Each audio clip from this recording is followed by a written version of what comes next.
हाँ जी, today we are going to do questions on revaluation and understanding the concepts of revaluation of assets and liabilities. ठीक है, तो ये concept पहले हम समझ लेते हैं, इसकी समरी समझ लेते हैं और उसके बाद हम उस पर क्वेश्चंस करेंगे आज की क्लास में. So let's start. हाँ जी, तो revaluation of assets and liabilities ये हमारा चैप्टर नंबर 4, 5 एंड 6 तीनों के अंदर कॉमन टॉपिक है, कॉमन एडजस्टमेंट्स हैं इसके अंदर. और आपको मैं बस यही समझाना चाहता हूँ कि आपने बेसिक कंसेप्ट समझना है इसका. ठीक है, you don't need to worry about कि ये 3 चैप्टर है तो अलग अलग कुछ अलग नहीं है, सब कुछ बेसिक वही है, सेम है, सिमिलर है. होता क्या है, जब भी रिकॉन्स्टिट्यूशन होता है, ये तीनों चैप्टर्स किसके ऊपर बेस्ड हैं, एक ही टॉपिक के ऊपर बेस्ड हैं, that is called reconstitution of firm. हमारी पार्टनरशिप फर्म दोबारा से एक नई डीड बन रही है, दोबारा से कुछ चेंजेस के साथ बन रही है. ठीक है, तो इन दैट केस हमारी जितनी भी एसेट्स हैं और लायबिलिटीज हैं उनको एक बार रीवैल्यू करा जाता है. ठीक है, मैंने क्या कहा, जिस दिन ये रिकॉन्स्टिट्यूशन होता है, चाहे चेंज इन पीएसआर हो, एडमिशन हो रहा है या रिटायरमेंट और डेथ का केस है, उसको इफेक्ट देने से पहले एक बार रीवैल्यूएशन कराया जाता है एसेट्स और लायबिलिटीज का, ये चेक करने के लिए कि क्या कोई प्रॉफिट्स और लॉसेस रह तो नहीं गए जो हमने अभी तक बांटे ना हो, क्या कोई पुरानी एसेट्स और लायबिलिटी से जुड़े कोई ऐसे प्रॉफिट्स मिल जाएं या लॉसेस मिल जाएं जो सिर्फ पुराने लोगों को मिलने चाहिए थे. ठीक है, तो इसके लिए हम रीवैल्यूएशन करते हैं. इसका इंपैक्ट मैं आज की क्लास के अंदर दिखाऊंगा चेंज इन पीएसआर वाले चैप्टर पे, और नेक्स्ट क्लास में मैं दिखाऊंगा admission of a new partner के केस में रीवैल्यूएशन के इफेक्ट्स कैसे होते हैं. देखिए, सबसे पहली चीज आपको कुछ बातें याद रखनी है, समझनी है और आसान भी हैं. देखिए, रीवैल्यूएशन जब हम करते हैं तो या तो हमारी एसेट की वैल्यू बढ़ेगी या फिर कम रहेगी, कम हो जाएगी या फिर उतनी रहेगी. ठीक है, तो देखिए, एसेट्स के केस में अगर इंक्रीज वैल्यू उनकी बढ़ जाती है तो वो हमारे लिए प्रॉफिट होता है, और अगर वैल्यू डिक्रीज हो जाती है तो वो हमारे लिए लॉस का केस है. लेकिन अगर हम लायबिलिटीज की बात करें तो अगर वो इंक्रीज हो रही है तो लॉस है, और अगर वो डिक्रीज हो रही है तो वो प्रॉफिट है. याद रहे, हम उन एसेट्स और लायबिलिटीज की बात कर रहे हैं जो हमारे पास हैं. ठीक है, अगर हमें कोई अनरिकॉर्डेड एसेट मिल जाती है, unrecorded unrecorded asset, unrecorded asset का मतलब क्या होता है, एसेट हमारे पास थी लेकिन हमने बैलेंस शीट में नहीं दिखाई थी, तो ये भी हमारे लिए क्या है, प्रॉफिट है. मतलब ये एक तरह से एसेट की वैल्यू का बढ़ना ही हुआ. और अगर कोई अनरिकॉर्डेड लायबिलिटी मिल जाती है, तो जो लायबिलिटी हमने रिकॉर्ड नहीं करी हुई थी लेकिन वो एग्जिस्ट कर गई, तो वो हमारे लिए लॉस है. ठीक है जी, अब हमने क्या करना है, इनकी जर्नल एंट्रीज समझनी है. सबसे पहले सभी चैप्टर्स के अंदर सिमिलर जर्नल एंट्रीज हैं. देखिए, increase in value of assets, जब भी हमारी एसेट की वैल्यू इंक्रीज होती है, याद रहे एग्जिस्टिंग एसेट की बात कर रहा हूं, जो एसेट हमारे पास ऑलरेडी है, तो एसेट की वैल्यू जब बढ़ती है तो एसेट अकाउंट डेबिट हो जाता है, और ये एक प्रॉफिट है. प्रॉफिट एंड लॉस अकाउंट में जाना चाहिए, लेकिन यहाँ एक नए अकाउंट में जाता है जिसका नाम क्या है, रीवैल्यूएशन अकाउंट. ठीक है, अगर हमारी एसेट की वैल्यू फॉल हो जाती है, डिक्रीज हो जाती है, तो आप इस एंट्री को रिवर्स कर सकते हैं. ठीक है, उस केस में रीवैल्यूएशन अकाउंट या profit and loss adjustment account के नाम से ये जाना जाता है, ये डेबिट हो जाएगा और एसेट क्या हो जाएगी, क्रेडिट हो जाएगी. ठीक है, थर्ड, अगर हमारी लायबिलिटीज की वैल्यू बढ़ रही है, increase in value of, sorry increase नहीं करते, फायदे की चीज पहले लेते हैं ताकि सिमिलर रहे.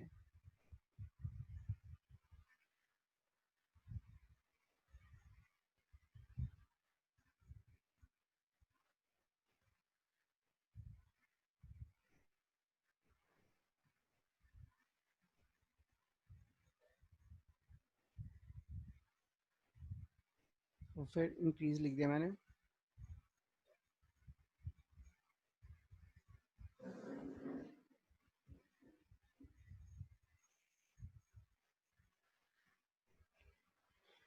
Decrease in value of liabilities, अगर लायबिलिटीज की वैल्यू कम हो रही है तो वो हमारे लिए प्रॉफिट की बात है। लायबिलिटीज उस केस में डेबिट हो जाती हैं, liabilities account debit to revaluation account, revaluation credit हो रहा है। फोर्थ, अगर लायबिलिटीज की वैल्यू बढ़ जाती है तो वो नुकसान वाली बात है। Increase in value of liabilities, उस केस के अंदर रीवैल्यूएशन अकाउंट डेबिट हो जाता है।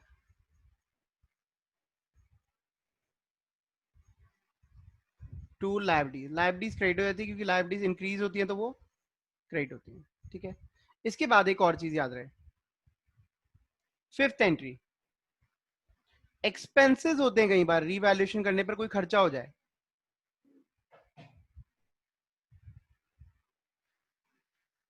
एक्सपेंसेस ऑन रीवैल्यूएशन, तो उसकी एंट्री क्या होती है, वो खर्चा रीवैल्यूएशन पे हुआ है तो वो एक नुकसान है और नुकसान रीवैल्यूएशन में डेबिट हो जाएगा, और एंट्री क्या होगी, टू कैश अकाउंट, कैश या बैंक कुछ भी लिख सकते हैं। ठीक है, लेकिन कैश या बैंक की जगह यहाँ पे पार्टनर का नाम भी आ जाता है अगर वो पैसा पार्टनर ने दे दिया हो।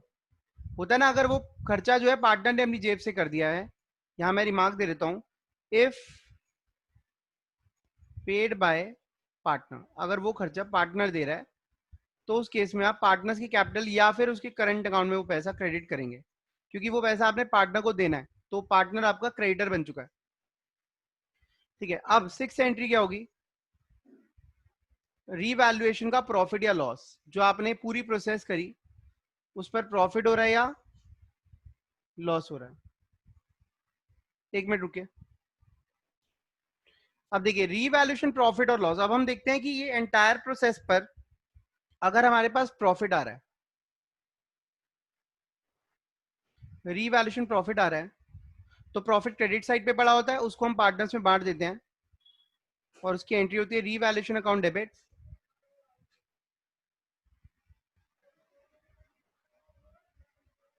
पार्टनर्स कैपिटल और करंट अकाउंट। ठीक है, अब आप कहेंगे इसको पार्टनर्स में किस रेशियो में बांटे, तो याद रहिए ओल्ड एसेट्स का रीवैल्यूएशन है या ओल्ड लायबिलिटीज का, तो old profit sharing ratio use होता है। ये फर्स्ट केस है अगर प्रॉफिट आता है, और अगर रीवैल्यूएशन लॉस का केस है,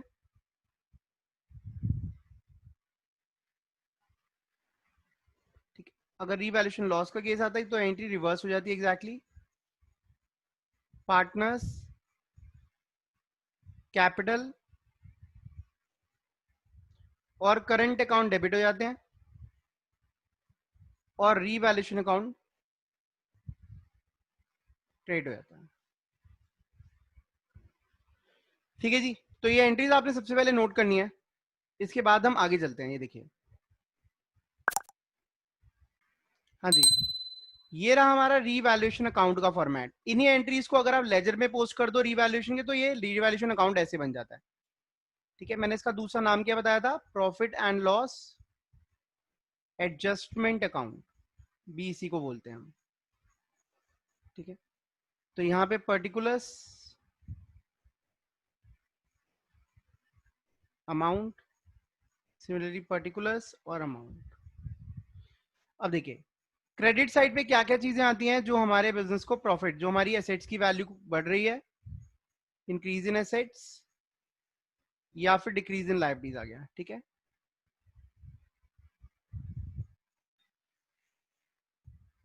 और डेबिट क्या होगा, नुकसान, नुकसान क्या है, डिक्रीज इन एसेट्स, आपके एसेट्स की वैल्यू फॉल हो गई है, और इंक्रीज इन लायबिलिटीज, लायबिलिटीज की वैल्यू इंक्रीज हो गई या कोई अनरिकॉर्डेड लायबिलिटी आ गई है। अगर कोई एक्सपेंसेस हैं तो यहाँ पे आप लिख सकते हैं रीवैल्यूएशन एक्सपेंस या फिर टू कैश भी लिख सकते हैं, आप टू कैश भी लिख सकते हैं, या अगर पार्टनर ने पे करा तो पार्टनर भी लिख सकते हैं। ठीक है, अब देखिए अगर क्रेडिट साइड यहाँ पर ज्यादा है, डेबिट कम है, तो आपके पास जो प्रॉफिट फिगर्स आएगी, जो बैलेंसिंग फिगर आएगी, that will be called revaluation profit. ठीक है, जिसको आपने पार्टनर्स के अंदर बांट देना है, जो भी उनका प्रॉफिट शेयरिंग रेशियो है ओल्ड। और अगर डेबिट साइड ज्यादा आ जाती है, in that case revaluation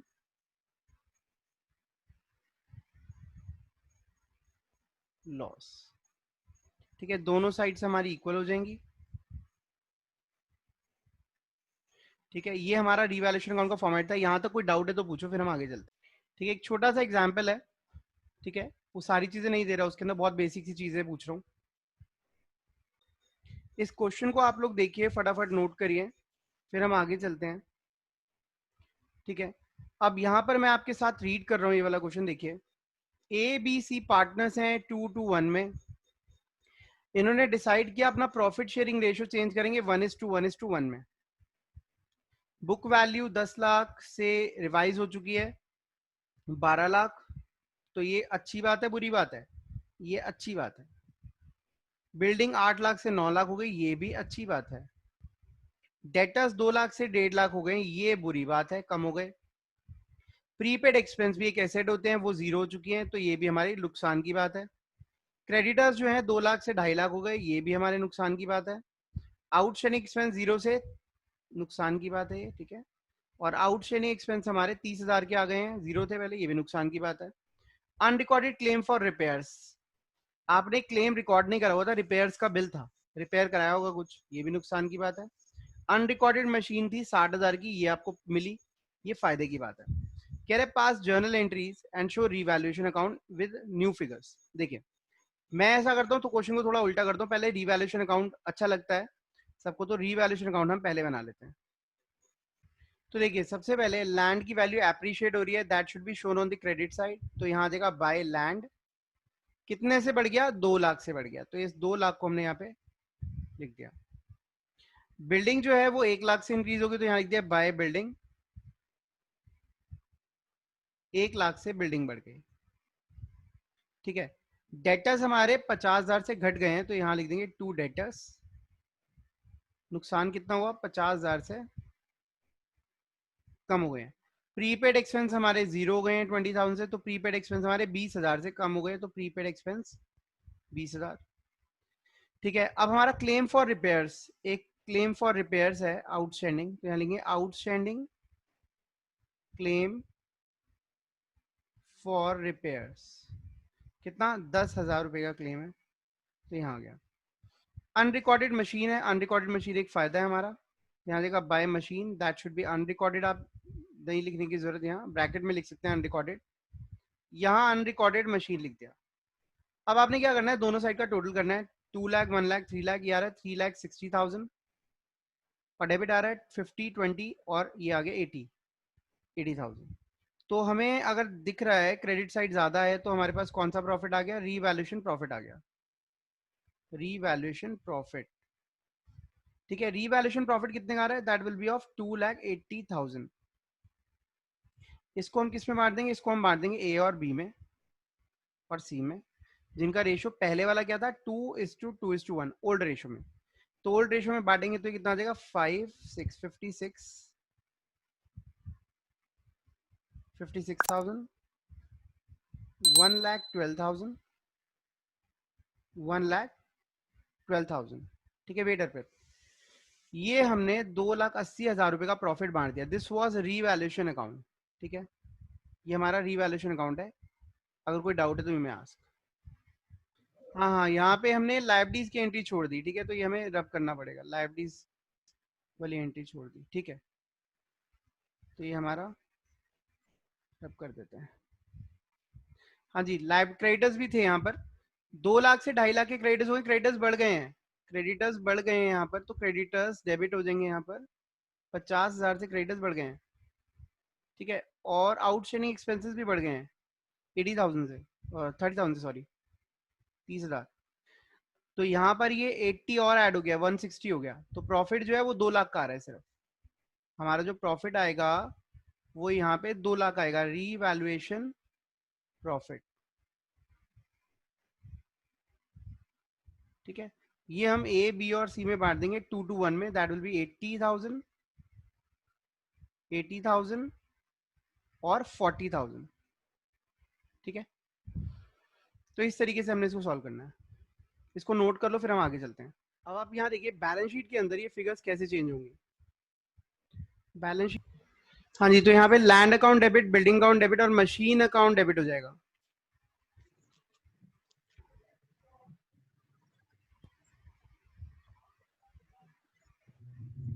machine 60,000 debit हो गया और 3,60,000 रीवैल्यूएशन में मैंने इकट्ठा डाल दिया। और यहां पर मैंने क्या लिखा नरेशन में, बीइंग एसेट्स रीवैल्यू, एसेट्स को मैंने रीवैल्यू कर दिया। ठीक है, second entry that is for losses, all the losses, revaluation account debit. अब जो जो नुकसान हुआ है वो यहां मैं डेबिट कर दूंगा। ठीक है, नुकसान क्या हुआ है देखिए, डेटर्स 50,000, प्रीपेड एक्सपेंस 20,000, तो यहाँ डेटर्स 50,000 से कम हो गए और प्रीपेड एक्सपेंस हमारे खत्म हो गए 20,000 से। उसके साथ साथ क्या हुआ, क्रेडिटर्स, क्रेडिटर्स इंक्रीज हो गए। कितने से इंक्रीज हुए क्रेडिटर्स, आई थिंक 50,000 से। 50,000 से क्रेडिटर्स इंक्रीज हो गए। आउटस्टैंडिंग एक्सपेंसेस जो हैं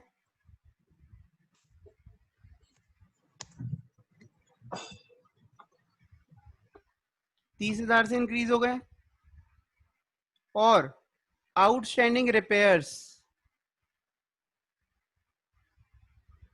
10,000 से ये भी आ गया। ठीक है, तो कितना हो गया टोटल, 50 50, 1,00,000 और ये कितना बन गया, थोड़ा एक अमाउंट कम है इसके अंदर। कौन सा कम है, प्रीपेड एक्सपेंस हो गया, आउटस्टैंडिंग क्रेडिटर्स हो गया। ठीक है, 1,60,000 आ रहा है। ठीक है जी, तो आप देख रहे हैं यहाँ पर 3,60,000 का क्रेडिटर है और 1,60,000 का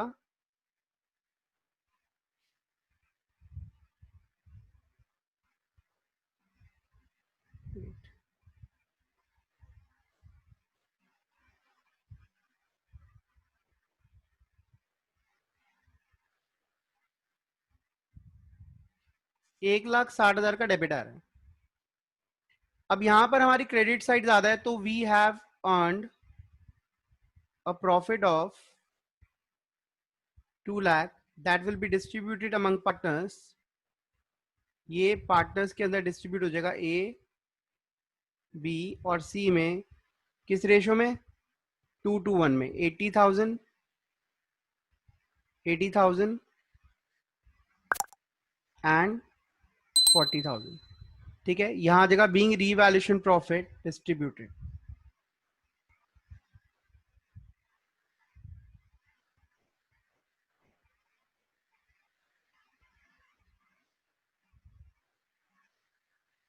ठीक है जी, कोई डाउट है तो पूछ लो।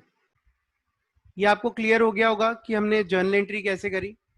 अब इसके अंदर बहुत इंपॉर्टेंट केस है जहां पर दिक्कत आती है, और ये आप वैसे तो कर चुके हैं बट स्टिल प्रॉब्लम तो आती है, and that is when, so this is the case, ये हमारा एक्सेप्शनल केस है। हर जगह ही होता है एक्सेप्शनल। रिजर्व्स को बांटते हैं हम वैसे, क्वेश्चन मना करता है तो उसकी एडजस्टमेंट करते हैं। ठीक है, गुडविल की तो एडजस्टमेंट होती है। अब यहां पर क्वेश्चन क्या कह रहा है, क्वेश्चन कह रहे हैं not to show, not to show new values. ठीक है, न्यू वैल्यूज को शो नहीं करना। कहां शो नहीं करना, बैलेंस शीट में शो नहीं करना। जब आप जर्नल एंट्री पास कर देते हो तो न्यू वैल्यूज बैलेंस शीट में अपने आप अपीयर होंगी ही होंगी, क्योंकि जर्नल से वो लेजर में जाएंगी, लेजर से वो बैलेंस शीट में जाएंगी। ठीक है, लेकिन क्वेश्चन ने मना कर दिया न्यू वैल्यूज नहीं दिखानी, तो अब इस केस में आप क्या करोगे, रीवैल्यूएशन हो रहा है, न्यू वैल्यूज नहीं दिखानी। इन दिस केस लिखेंगे सारे, in this case calculate revaluation profit और लॉस, प्रॉफिट और लॉस। ठीक है, bye preparing,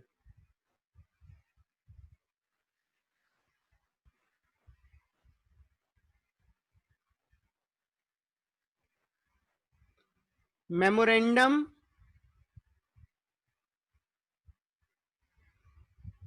revaluation account, it is memorandum. ठीक है, थोड़ा सा और साफ लिख देता हूं,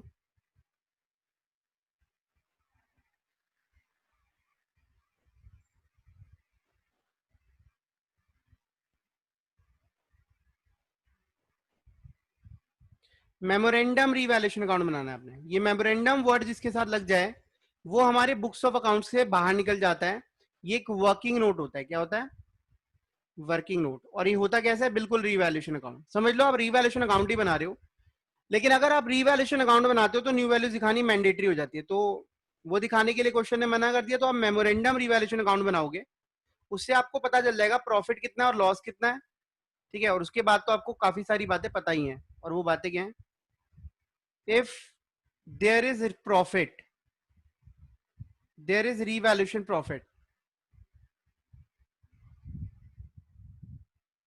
अगर रिवैल्यूएशन प्रॉफिट आ रहा है तो आपकी जर्नल एंट्री जो होगी दैट विल बी, बताओ मैं क्या लिखने वाला हूं, फटाफट बताइए क्या लिखने वाला हूं?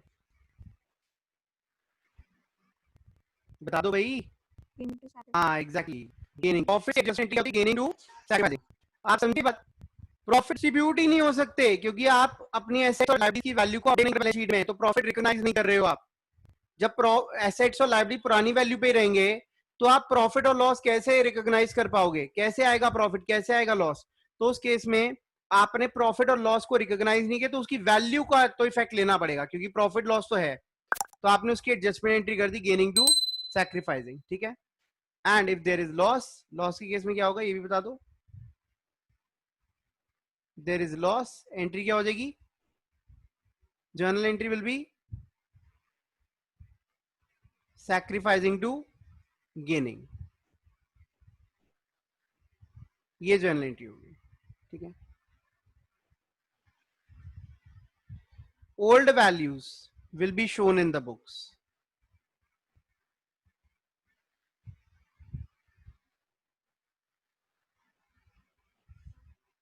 ठीक है, आज हम इतना ही कंसेप्ट करेंगे, नेक्स्ट क्लास के अंदर हम इस पर बेस्ड क्वेश्चन करेंगे, आप इसको फटाफट नोट कर लो।